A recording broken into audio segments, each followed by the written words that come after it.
So I'm just going to set the motivation for this session. I'll lead the refuge and the bodhicitta prayer and the short mandala offering, all in Tibetan. And then Shan will lead a short meditation. And then I will give a talk. And then after that, we'll go into the breakout groups. And then we'll have feedback and questions after that. And this week, the longer meditation, which Shan will lead, will be at the end of the session. So that will be to kind of bring things together. Okay, so in order to create a good motivation for this session, bring your mind here on your seat, in your room, at this moment, at this time in history. And think of all the surprises that we had in the last week or two with the Black Lives Matter movement, and in the last few months with the coronavirus, and connect with the feeling of uncertainty which is in the world nowadays. But of course, it's been around for a long time for many people. Acknowledging your own fears and insecurity, but also feeling in your heart the compassion for this world as it goes through these very new, challenging times.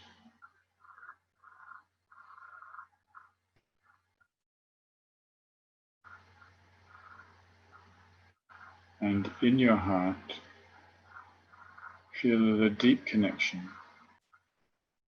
with the Buddha, the Dharma, and the Sangha. And connect with your own potential to become enlightened for the benefit of all beings. And when we make the mandala offering, actually take your own world, the world that you personally live in, and transform it mentally into a pure land of bliss and emptiness, and invite the Buddha to be there and spread the teachings and the beneficial influence throughout the world in order to heal all the wounds and sickness of the people of this planet especially. Sangye chodan soki chognam la changchu badu dagni kyab suchi tagi jin soki peso namki jola penchir sangye do parashog. Sangye chodan soki chognam la changchu badu dagni kyab suchi tagi jin soki peso namki jola penchir sangye do parashog. Sangye chodan soki chognam la changchu badu dagni kyab suchi tagi jin soki peso namki jola penchir sangye do parashog.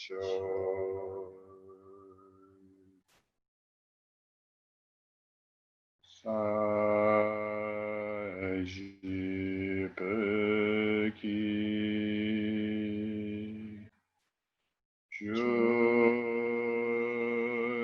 Jogshing Medo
Just contemplate what we've just chanted together, the wish to attain enlightenment for the benefit of others.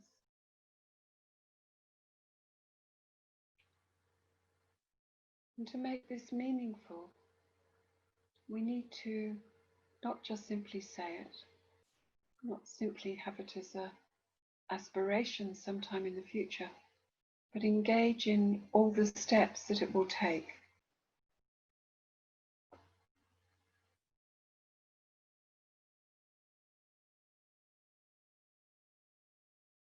And it's this wish to liberate beings from suffering that's our driver,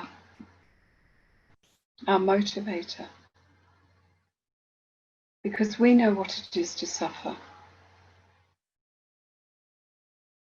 And all sentient beings are the same. It's something nobody wants.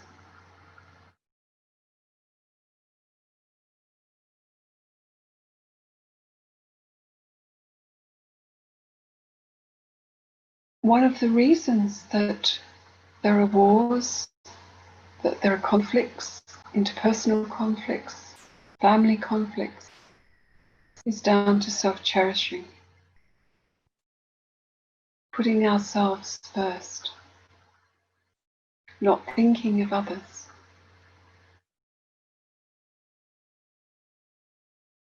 A selfishness.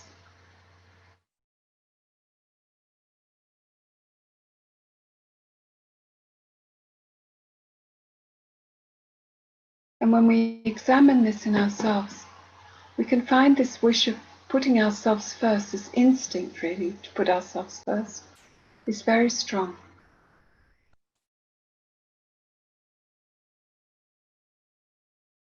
So cherishing others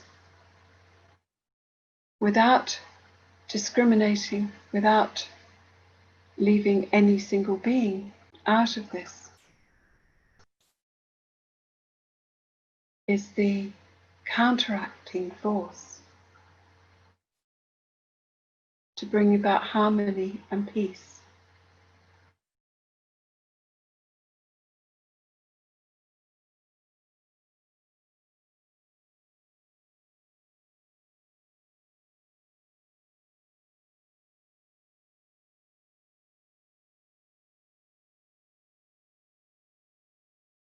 And when we do this, we realize that we're not separate. We're all interconnected.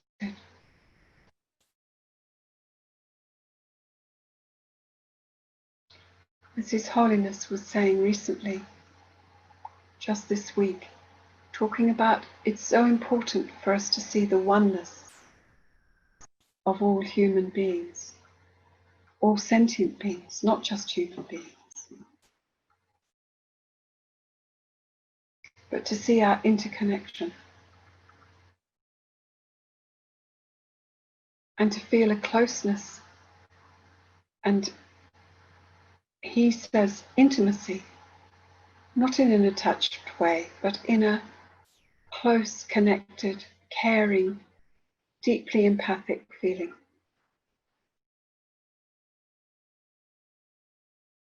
To all our universal brothers and sisters,